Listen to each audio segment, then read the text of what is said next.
The new VP thought I was just legacy overhead and fired me to save budget, ordering me to delete my code. He didn't know my invisible signature was the only thing keeping the company's $18 million credit line from freezing instantly. This is where corporate arrogance meets immediate karma, and trust me, you'll want to see how hard this house of cards falls. Make sure you're subscribed to see it through to the end. We're always curious. Where in the world are you all watching from today? Let us know in the comments. The notification didn't sound like a bomb going off. It was just a soft, generic ping from the laptop sitting on the nightstand, a sound I had heard 1,000 times before. But this time, it felt like it synchronized perfectly with the throbbing ache behind my left eye. I was lying in the dark, curled into a defensive ball under a weighted blanket, nursing a migraine that had been building since Tuesday. It was the kind of headache that makes light feel like a physical assault, a jagged spike of pressure that turned the world into a blurred, nauseating mess. I hadn't looked at a screen in 6 hours. I hadn't spoken to a human being in 12. I was floating in that delirious, feverish space between sleep and pain, just trying to wait out the storm. My phone buzzed against the wood of the table, echoing the laptop's chime. Then it buzzed again, and again. I groaned, pulling the blanket over my head. I was a back-end architect. Urgent pings usually meant a server was on fire or a database had deadlocked. But it was Friday evening. The markets were closed. The banks were reconciling. The code I maintained, the invisible, flawless skeleton of Kavara's financial operations, ran on a schedule as predictable as the tides. There should have been silence. I reached out, my hand trembling slightly from the pain and the weakness of not having eaten all day, and grabbed the phone. I squinted one eye open, dimming the brightness all the way down, and forced myself to focus on the banner notification. It wasn't a system alert. It wasn't a server error. It was an email, high priority. Subject, notice of immediate contract termination, J. Larks. The words didn't make sense at first. The migraine scrambled them, rearranging the letters into something that felt like a bad joke. I blinked, rubbing the crust of sleep from my eyes, and read it again. The breath left my lungs in a sharp, shallow gasp, the pain in my head suddenly forgotten, replaced by a cold, hollow pit opening up in my stomach. Termination. I sat up, the room spinning slightly. I had been at Kavara for 27 months. I wasn't just a contractor. I was the ghost in the machine. I was the one who built the logic that allowed them to pass their audits. I was the one who ensured their lending conditions triggered correctly based on live data. I was the reason they hadn't been fined into oblivion by the SEC. I opened the email, my thumb hovering over the glass. Effective immediately, your services with Kavara Holdings are no longer required. Due to a strategic realignment of operational resources and a consolidation of vendor agreements, we are terminating your engagement. You are instructed to cease all work and purge all local company data by 9:00 a.m. Monday. It was signed by Eric Donovan. The betrayal hit me harder than the physical pain. It wasn't just that they were firing me, that happened in this industry. It was the timing. It was the callousness. Marcus, the CFO, the only man who knew what I actually did, had been on medical leave for exactly 5 days. 5 days. That's all it took for the vultures to circle. I dropped the phone on the duvet, my hands shaking uncontrollably now. I felt small. I felt incredibly stupid. I had built them a Ferrari engine, installed it myself, tuned it until it purred, and now they were tossing me out of the car on a dark highway because they didn't want to pay for the mechanic anymore. The betrayal was worse than the diagnosis itself. I whispered to the empty, dark room, the silence of the apartment suddenly feeling very heavy and very cold. Saturday was a blur of disbelief, but by Sunday, the reality had set in like concrete. I didn't sleep. I sat at my kitchen table, the same table where I had written thousands of lines of clean architecture for a company that now treated me like a parasitic infection. The migraine had subsided into a dull, rhythmic thumping at the base of my skull, a constant reminder of the stress cortisol flooding my system. I stared at my laptop. I hadn't opened the work container yet. I was afraid of what I would see, or rather, what I wouldn't see. My access was likely already flagged, my permissions turning red one by one. Then came the summons. It was Sunday afternoon when Eric's assistant, a woman I had never met, whose email signature was longer than her actual messages, sent a calendar invite for Monday morning. Topic: Asset Handover and Data Con. Formation, location, VP Office The Fishbowl. Time, 8:30 a.m. He wanted to do it in person. He wanted to watch. I arrived at the office 20 minutes early. I swiped my badge at the turnstile, half expecting it to deny me entry, to flash a humiliating red light that would alert security. But it beeped green. Sloppy, I thought. If you fire a sysadmin, you cut access before you send the email. The office was buzzing with the low-hum energy of a Monday morning. People were rushing to get coffee, complaining about their commutes, laughing about weekend escapades. Nobody looked at me. To them, I was just another middle-aged woman in a cardigan and sensible shoes, carrying a laptop bag. I was invisible. I had always liked being invisible, but today, it felt like being a ghost at my own funeral. I walked past the rows of open-plan desks, the collaboration pods, and the motivational posters that said things like synergy and impact. I reached Eric's office. It was a glass-walled cube right in the center of the floor, designed to make sure everyone saw him working or pretending to work. Eric was inside. He was wearing a shirt that was too tight across the shoulders and a watch that cost more than my car. He was typing on his phone with aggressive thumbs, ignoring the two directors sitting in front of him. I knocked on the glass. He looked up, his expression shifting from annoyance to a practiced, plastic smile. He waved me in, not bothering to stand. "Julie, come in," he said, his voice booming slightly, performing for the audience outside the glass. "Grab a seat." I sat. The chair was low, designed to make whoever sat in it look up at him. I placed my laptop bag on my lap, clutching it like a shield. "So," Eric began, clasping his hands together on his desk, "I assume you got my email." "I did," I said, my voice steady despite the racing of my heart. "I was surprised, Eric, Marcus and I." He cut me off with a wave of his hand. "Marcus is out, and frankly, Marcus ran a very loose ship regarding vendor spend. We're tightening the belt, Julie. Leaner and meaner, that's the mandate from the board. And when I looked at the org chart, I saw this. Compliance consulting role, with no clear deliverables, no JIRA tickets, just a monthly retainer that frankly could pay for 2 junior devs. My deliverables are the system's integrity," I said, feeling the heat rise in my cheeks. "I don't work off tickets because I built the engine. If I stop, the engine stops." Eric laughed. It was a dry, condescending sound. "The engine is code, Julie. Code doesn't need a babysitter. It runs itself. We have a whole team of bright young engineers who can maintain what you've left behind."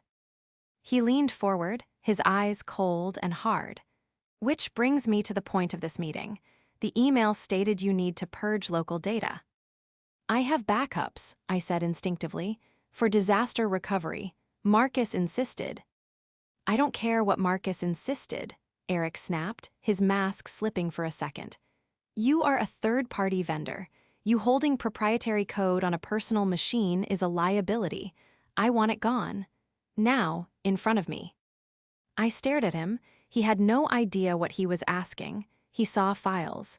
He saw folder sizes. He didn't see the dependencies. He didn't know about the heartbeat protocol. "Eric," I said slowly, choosing my words with extreme care. "The architecture is sensitive. My environment mirrors the production validation keys. If I delete my local identity without a formal transfer of the digital signature." "Stop," he interrupted, rolling his eyes. "Don't try to tech talk your way into a contract extension. It's over. Delete the data, Julie, or I'll have legal draft a breach of contract suit so fast your head will spin." I looked at him, really looked at him. I saw the arrogance, the insecurity, the desperate need to mark his territory on a fire hydrant he didn't understand. Okay, I said softly. I opened my laptop. I navigated to the root directory of the project. My finger hovered over the command line. But they had forgotten one crucial thing. They thought they were just cleaning up a hard drive. They didn't know that my credentials weren't just a login, they were a structural load-bearing wall. Are you sure? I asked one last time, looking him in the eye. Proceed, he commanded, checking his watch. I hit enter. To understand why I pressed that key, you have to understand the 27 months that came before it. You have to understand the silence. I wasn't hired by HR. I wasn't recruited by a headhunter. I was brought in by Marcus, the CFO, after their previous flagship system crashed during a live audit and cost them $4 million in fines. Marcus found me through an old encrypted forum where systems architects swapped war stories. He didn't want a rockstar ninja coder. He wanted a janitor. He wanted someone who could clean up the mess and build a foundation that wouldn't rot. I gave him 27 months of my life. I worked weekends. I worked holidays. I missed my niece's graduation because the lending API had a latency issue that only I could trace. I built the system to be paranoid, to be rigorous, to be absolutely unyielding in its accuracy. The bank, the one providing Kavara's massive $18 million revolving credit line, didn't trust Kavara. They trusted the system. Specifically, they trusted the automated compliance reports that my logic generated. Marcus understood this. Marcus respected the delicate balance of the ecosystem. Then came Eric. Eric Donovan was a fixer. That was the corporate euphemism. In reality, he was a hatchet man with a master's degree in business administration and a LinkedIn profile picture that looked like it was generated by AI. He had arrived 3 months ago as the VP of Strategic Operations, a title that meant absolutely nothing and absolutely everything. From the moment he arrived, he circled the department like a shark sensing blood in the water. But he was a specific kind of shark, the kind that eats the easy prey first. He fired the QA lead because she didn't have enough executive presence. He replaced the legacy server team with a cheaper offshore vendor that responded to outages 3 hours late. He was polished, I'll give him that. He wore tailored suits and spoke in a rapid-fire dialect of corporate buzzwords. Synergize, vector, drill down, low-hanging fruit. He was handsome in a generic news anchor sort of way, with perfect teeth and hair that never moved. But underneath the polish, there was something rotting. I had watched him in meetings I wasn't invited to, but listened to via the open mics of colleagues who forgot to mute. He would ask questions that sounded smart, but revealed a profound ignorance of the product. "Can we just turn off the logging to speed up the transaction time?" he asked once. I had almost choked on my coffee. Turning off logging in a financial audit system is like driving a car with your eyes closed to save gas. When Marcus got sick, it happened fast. A sudden autoimmune flare-up. He was hospitalized on a Tuesday. By Wednesday, Eric had moved into the vacuum. He started asking about me immediately. Not, who is this brilliant architect, but why are we paying this contractor so much? He didn't see the code. He didn't see the logic. He saw a line item. He saw a cost center he could cut to make his quarterly budget look optimized. And he hated me. He hated me before he even met me. I represented everything men like Eric despised, something they couldn't control, couldn't understand, and couldn't claim credit for. I was a black box. I was an expense without a face. In that glass office, watching him check his expensive watch while I deleted the work of 2 years, I realized he didn't care about the risk. He truly believed that his title gave him the power to bend reality. He thought that because he was a VP, the software would just obey. He looked at me with a mixture of pity and disdain. See, that wasn't so hard, was it? I watched the progress bar on my screen complete. The terminal flashed, directory PURGED. But inside the system, deep in the cloud infrastructure he couldn't see, a digital heartbeat skipped a beat. A dead man's switch, I had installed to verify the integrity of the credentials had just lost its signal. "No," I said, closing the laptop with a soft click. It wasn't hard at all. I stood up. I didn't offer to shake his hand. "Good luck, Eric," I said. He didn't look up from his phone. Yeah. Send the final invoice to AP. They'll process it in net 60. I walked out of the glass box, past the motivational posters, and out of the building. The migraine was gone. In its place was a cold, quiet clarity. He wanted me gone. He wanted the line item removed. He was about to find out exactly how much that line item was holding up. I didn't go home immediately. Instead, I drove to a small, nondescript coffee shop 3 blocks away, one of those places with mismatched furniture and Wi-Fi that required a password written on a chalkboard. I ordered a black coffee, found a corner table facing the door, and opened my laptop. But not the work laptop. That one was wiped clean, a brick of aluminum and glass that I kept in my bag like a jagged stone. I opened my personal tablet. The transition from employee or vendor resource, as Eric liked to say, to outsider is usually a slow fade. You lose access to Slack, then email, then the shared drives. But Eric had accelerated the process. He had severed the limb before checking if the patient was still using it to walk. I wasn't panicking. In fact, a strange, cold calm had settled over me. It was the calm of a structural engineer watching a bridge collapse exactly where they predicted the stress fracture would be. I logged into a secure, encrypted dashboard. This wasn't Kavara's property. This was my property, a monitoring tool I used to track the health of the various APIs I managed across different clients. It didn't touch Kavara's internal data. It just pinged the public-facing endpoints to check for a pulse. And there it was. At 9:14 a.m., 14 minutes after I executed Eric's deletion command, the status light for the Kavara Bank Lending Gateway flickered from a steady green to a pulsing amber. I took a sip of coffee. It was too hot, burning my tongue, but I didn't flinch. The amber light meant handshake failure. The system I had built was designed around a concept called continuous identity verification. In simple terms, the bank's computer didn't just check if the data was there, it checked who was vouching for it. My digital signature, my specific, encrypted fingerprint, was embedded in the validation token. It was a condition of the lending agreement Marcus had signed. The bank wanted to know that the compliance architect was active and monitoring the flow. When Eric forced me to delete my local environment, he didn't just delete files. He deleted the "I am here" signal. At 9:18 a.m., the light turned red. Status critical, credential revoked, facility suspended. I sat back, the breath hissing out of me. It had happened faster than even I expected.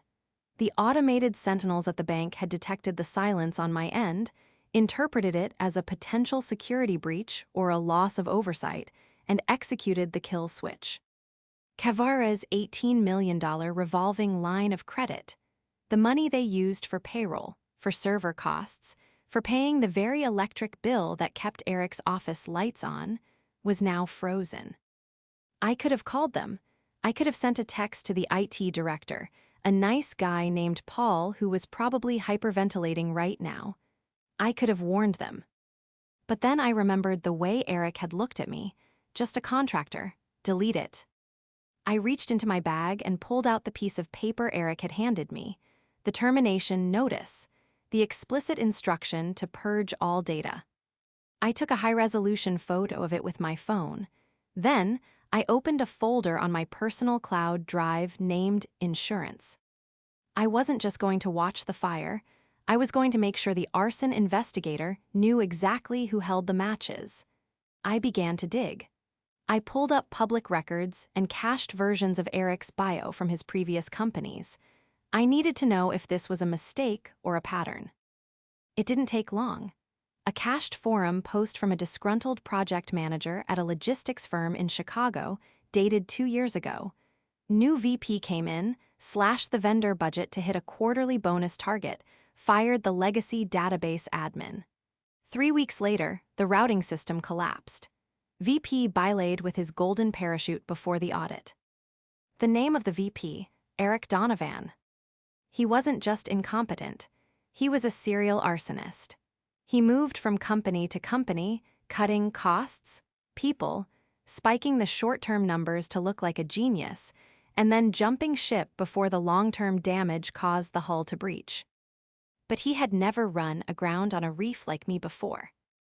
My phone rang at 10:03 a.m. It wasn't Eric, it was Paul, the IT director. "Julie, oh, thank God, are you near a computer?" Paul's voice was an octave higher than usual, tight with suppressed panic. I could hear shouting in the background, the distinct chaotic murmur of an open-plan office in crisis. "Hello, Paul," I said, keeping my voice level, almost bored. "I'm actually at a coffee shop. I don't work for Cavera as of, well, about 90 minutes ago." I know, and look, I don't know what the hell is going on with the politics up there, but the dashboard is bleeding. The bank just rejected a batch of loan transfers. We're getting a credential invalid error on the master pipe. Did you change the keys before you left?" "No, Paul," I said. "I didn't change anything. I did exactly what I was told. I purged my local environment." You what?" Eric Donovan ordered a full purge of local data and keys. Immediate termination. I complied.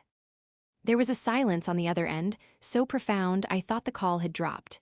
Then, a muffled curse word, followed by a scuffle. "Give me the phone."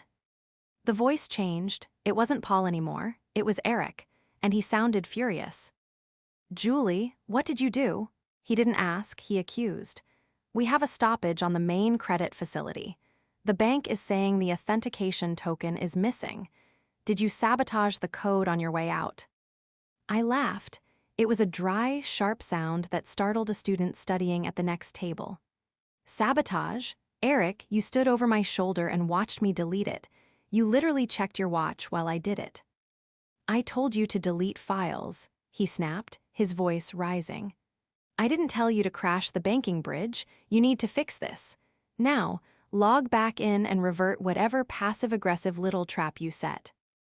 "I can't." I said. "Don't play games with me. I'll withhold your final payout. I'll sue you for damages. Eric, listen to me." I cut in, my voice turning hard. "I can't log in. You revoked my access. And even if I could, I can't revert it. The system requires a live, valid handshake from the architect's credential. That credential lived on the machine you ordered me to wipe. It's gone. It's binary zeros now." "Then generate a new one?" he screamed. He was losing it. The cool, collected executive mask was gone, replaced by the desperate flailing of a man realizing the water was rising past his chin. "I can't generate a new one without Marcus," I lied. Well, it was a half-lie. I could technically restore it from a cold backup I had stashed in a safety deposit box, metaphorically speaking. But policy dictated that a new root key required the CFO's biometric authorization. And Marcus is in the hospital. And you are the one who fired the only person who knows how to bypass that protocol. "You did this on purpose," he hissed. "You set this up so you'd be indispensable." "I built it so it would be secure," I corrected him. "It's designed to prevent unauthorized actors from tampering with the financial logic. And right now, the bank system sees you, the person who deleted the architect, as the unauthorized actor. You triggered the security system, Eric. You broke the window, and now you're mad that the alarm is ringing." "Fix it," he growled, "or I will destroy you professionally." "I think," I said, taking another sip of my coffee, "that you have bigger problems than my reputation. The bank doesn't freeze $18 million because of a glitch. They freeze it because they suspect fraud, and you're the one holding the smoking gun." I hung up. My hand was shaking, not from fear, but from the adrenaline of finally saying the quiet part out loud. I blocked his number. By noon, the situation had shifted from a technical outage to a corporate existential crisis. I knew this because the emails started coming to my personal address, not from Eric, but from the automated notification systems that were hard-coded to reach me in emergencies. Alert, payroll batch 404, insufficient funds. Alert, vendor payment failure rejected. Eric hadn't fixed it. He couldn't fix it. Instead, he did what men like Eric always do. He tried to control the narrative. I received a text from a friend still on the inside, Sarah, a junior dev I had mentored. She sent me a screenshot of an all-hands email Eric had just sent out. Subject, Operational Update Vendor Transition. Team, we are currently experiencing a temporary disruption in our financial gateway due to a malicious exit event by a former contractor. We have identified the sabotage and are working with legal and external partners to restore functionality. We anticipate a resolution shortly. Please disregard any rumors regarding payroll. Malicious exit event. He was pinning it on me. He was going to frame me for his own incompetence. The anger flared again, hot and bright. If I stayed silent now, he might actually pull it off. He could claim I held the codes hostage. He could claim I deleted production data out of spite. He had the title, I was just the disgruntled vendor. I opened my laptop again. It was time to stop playing defense. I navigated to the bank's vendor portal. Even though my operational credential was dead, my administrative contact profile was still active because it was tied to my personal identity, not the machine. I found the contact information for the bank's chief risk officer, a woman named Jelena Jel Kostic. I had met her once during the initial audit. She was terrifyingly smart and had zero tolerance for ambiguity. I drafted an email. To Jelena Kostic Bank Risk, CC, Kavara Legal Counsel, Marcus Personal Email Subject, Clarification, Kavara Compliance Discontinuity / Credential Revocation. Dear Ms. Kostic, it has come to my attention that Kavara's credit facility is currently suspended due to a credential handshake failure. I am writing to formally clarify that this failure was not a result of system error or unauthorized malicious activity on my part. At 8:30 a.m. today, I was verbally instructed by Mr. Eric Donovan, VP Strategic Ops, to immediately terminate my contract and permanently purge all local retention of the architect keys. I warned Mr. Donovan that this action would sever the compliance heartbeat. He ordered me to proceed regardless. Attached is the written termination notice signed by Mr. Donovan, instructing the immediate destruction of data. Also attached is the time-stamped log of the deletion event, confirming compliance with his directive. I am providing this documentation to ensure the bank understands that the loss of oversight was a deliberate operational decision made by Kavara's current leadership. Regards, Julie Larks.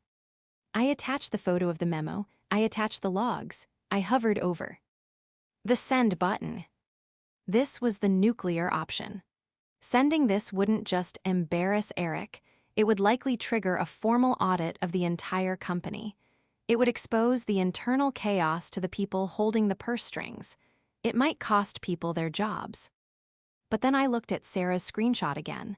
Malicious exit event. He was already trying to destroy me. He was gambling with my career to cover his bet. I hit send. The response was almost immediate. Not an email, but a phone call. It wasn't Jelena, it was Marcus. He answered on the first ring, his voice rasping, weak, clearly calling from a hospital bed. Julie, he wheezed, I just saw the email. I'm looking at the memo Eric signed. I'm sorry, Marcus, I said, feeling a pang of guilt. I didn't want to bother you while you were recovering, but he fired me. He wiped the keys. He didn't just wipe the keys, Marcus said, and I could hear the monitors beeping in the background. He wiped the trust. Jelena just called me. She's furious. She thinks we're running a shell game. I can fix it, I said quietly, but not for him. I won't do it for him. You won't have to, Marcus said. His voice hardened, losing the sickbed tremble. I'm checking myself out. I'll be at the office in an hour. Meet me there. Marcus, you're sick. I'm not dead, he snapped. And I'm not letting a mid-level MBA torch my company. Meet me in the lobby at 2:00 p.m. And Julie. Yeah. Bring the invoices, all of them. The consultant rate just went up. I stood in the lobby of the Cavora building at 1:55 p.m. The atmosphere was different now. The receptionist, usually glued to her phone, was fielding calls with a frantic expression. Security guards were pacing. The silence from the upper floors felt heavy, like the pressure drop before a tornado touches down. At 1:58 p.m., a taxi pulled up. The door opened and Marcus stepped out. He looked terrible. His skin was the color of old parchment, and he was moving with a stiffness that spoke of deep, internal pain. He was wearing sweatpants and a hastily buttoned dress shirt, an IV bandage still taped to the back of his hand. But his eyes were burning with the kind of cold fury that topples empires. He saw me and nodded. Upstairs, he rasped. We didn't wait for a badge scan. He swept past security, who knew better than to stop him, and we took the elevator to the executive floor in silence. When the doors opened, the chaos was audible. People were clustered in hallways, whispering, but the loudest sound was coming from the glass conference room, the war room, where Eric was holding court. Through the glass, I could see him. He was red-faced, pointing at a whiteboard, shouting at a group of terrified engineers and the head of legal, a woman named Angela. Marcus didn't knock. He pushed the door open so hard it slammed against the stopper, with a crack that silenced the room instantly. Eric spun around. Marcus, what? You're supposed to be on leave. And you, Marcus said, his voice low but cutting through the air like a razor, are supposed to be competent. He walked to the head of the table. Eric instinctively stepped back, shrinking slightly. I just got off the phone with the bank, Marcus said, leaning heavily on the table for support. They are threatening to call the loan total default. Do you know what happens then, Eric? Payroll bounces. The lights go out. We file Chapter 11 by Friday. It's technical sabotage, Eric shouted, pointing a shaking finger at me. She did this. She planted a logic bomb before she left. I was just explaining to Angela that we need to file criminal charges. Stop lying, I said. It was the first time I had spoken. My voice wasn't loud, but in that dead silent room, it landed like a gavel. I walked forward and plugged my personal tablet into the display cable on the table. The big screen flickered to life. This, I said, pulling up the logs, is the system architecture diagram. This red box, that's the architect credential. It's the verification key. I swiped to the next slide, the photo of the termination memo. And this, I continued, looking directly at Angela, is the order Eric gave me at 8:30 this morning. Purge all data. Immediate termination. He didn't ask for a handover. He didn't ask for a transition. He ordered the destruction of the key. Angela, the lawyer, picked up the paper copy of the memo Eric had signed. She read it, her face going pale. She looked at the timestamp. She looked at Eric. Eric, Angela said, her voice dangerously calm. Did you consult with IT or compliance before you issued this order? I have executive discretion on vendor spend, Eric stammered. I didn't think. That's the problem, Marcus interrupted. You didn't think. You saw a line item and you cut it. You fired the only person who knows how the engine works, and then you told her to throw away the keys. Marcus turned to the screen. And he pulled up a new email, the one from the bank. Effective immediately, the freezing of credit facility 8990 is upheld pending the restoration of the original compliance architecture. We will not accept a workaround. We require certification from the primary architect. Marcus looked at Eric. They don't want your team of bright young engineers, Eric. They want Julie. Eric looked around the room. He saw the engineers looking at their shoes. He saw Angela shaking her head, already calculating the liability. He saw Marcus, standing there like a vengeful ghost. The fight went out of him. He slumped into a chair, rubbing his face with his hands. "I just wanted to cut costs," he mumbled. "I wanted to show the board I could be efficient." "You were efficient, all right," Marcus said. "You efficiently destroyed the company's liquidity in 4 hours." Marcus turned to me. "Julie, can you fix it?" "I can," I said, "but not as a contractor, not under that vendor agreement." Marcus nodded, understanding immediately. "Name your terms." "Full-time employee status," I said, "director level, equity, and a distinct clause in my contract that states I report only to the C-suite.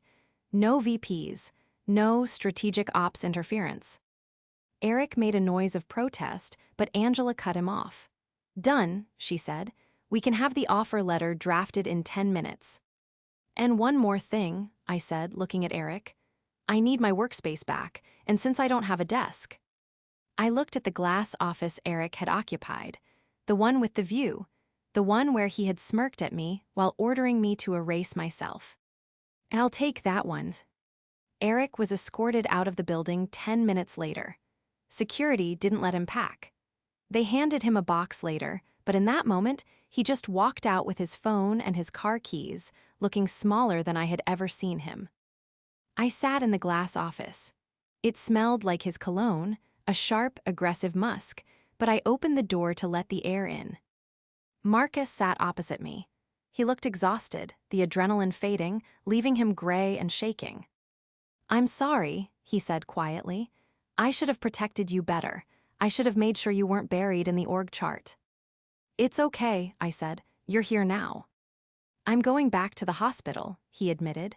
"But Angela is finalizing the paperwork. You have the con, Julie." I nodded. "Go, get better. The system will be here when you get back." He left, and I was alone with the machine. I pulled up the terminal.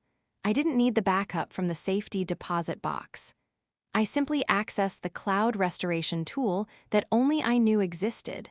The break glass in case of emergency protocol I had built for exactly this scenario.